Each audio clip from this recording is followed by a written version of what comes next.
Hi, this is Joe Gentili from Left Tail Risk Advisors. If you were to ask me what is the single most overlooked financial risk that most people have, I would probably say that the answer to that is disability coverage. What happens to them in the event that they become partially or fully disabled and are no longer able to earn an income. Most people recognize the risk of their financial assets or their personal assets and liabilities. So they'll have their homeowners insurance and their auto insurance, and they recognize the risk of death. So most people will have term life insurance, permanent life insurance, or some combination thereof. But people owning individual disability insurance policies is much rarer. They may have um, disability insurance provided through work, but more often than not, that's inadequate and really a half measure to cover the risk. And this is a problem for a couple of reasons.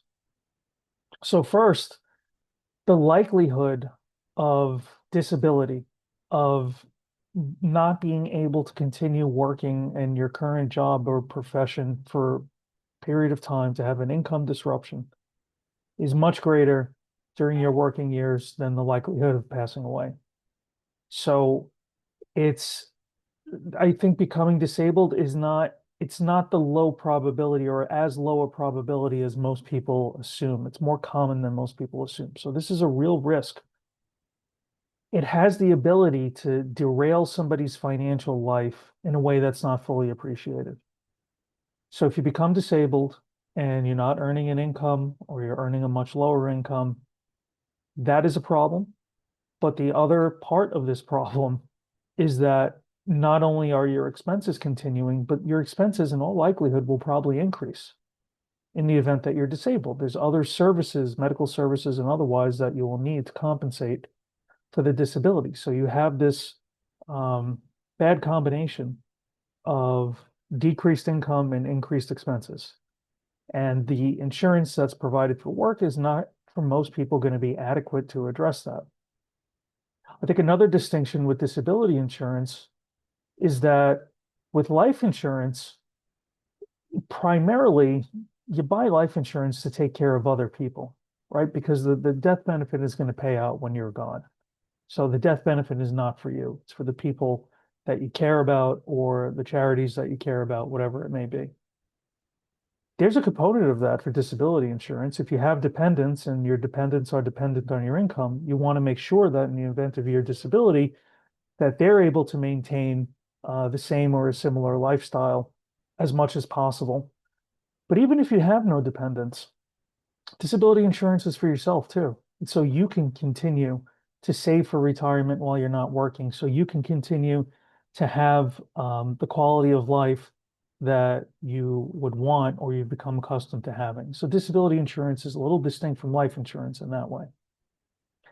What most people have for disability insurance is group disability insurance through work. And there's a few reasons why this is inadequate coverage. So number one is the amount of income that it replaces. So I can't speak for every group disability insurance policy that exists. So I'm going to go through kind of the generalities of it.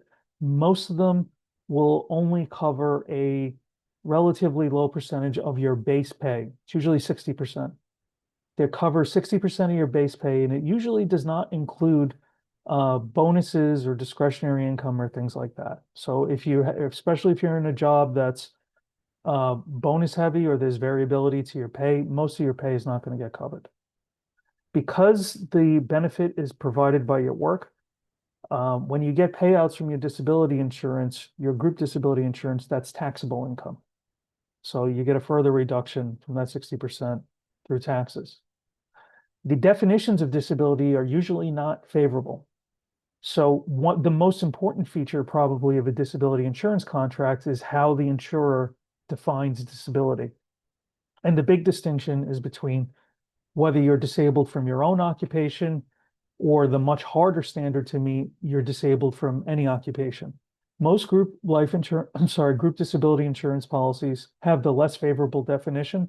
If they don't have the less favorable definition up front, they have it shortly thereafter. So that is a big consideration Also, the amount of time that the coverage is provided. Some are short term, some are long term. There's a lot of variability within that. So, and it's not portable. So if you were to lose your job or leave your job, the disability insurance does not come with you. So there's a lot of problems with that type of coverage that really leaves people under prepared and underexposed in the event of a disability.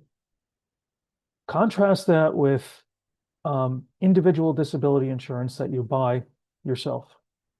Those disability insurance policies, they can cover a larger percentage of your income. They could factor in bonuses and other variable pay. If you're paying the premiums out of pocket with post-tax money, the benefits that you're receiving are tax-free. This is very important. You can get a true own occupation definition of disability where even if you were able to work, but you can't work in your current occupation, you can work in another occupation, earn income, and still get the disability insurance payments. So having that more generous definition is very, very valuable. And usually these policies they cover you to age 65 and sometimes older than that. So it can cover you for your whole working career. And they're guaranteed to have the same premium for life, and the insurer can't cancel you because your health situation changes. So these are really the gold standard of protection. And there's a handful of companies that provide this.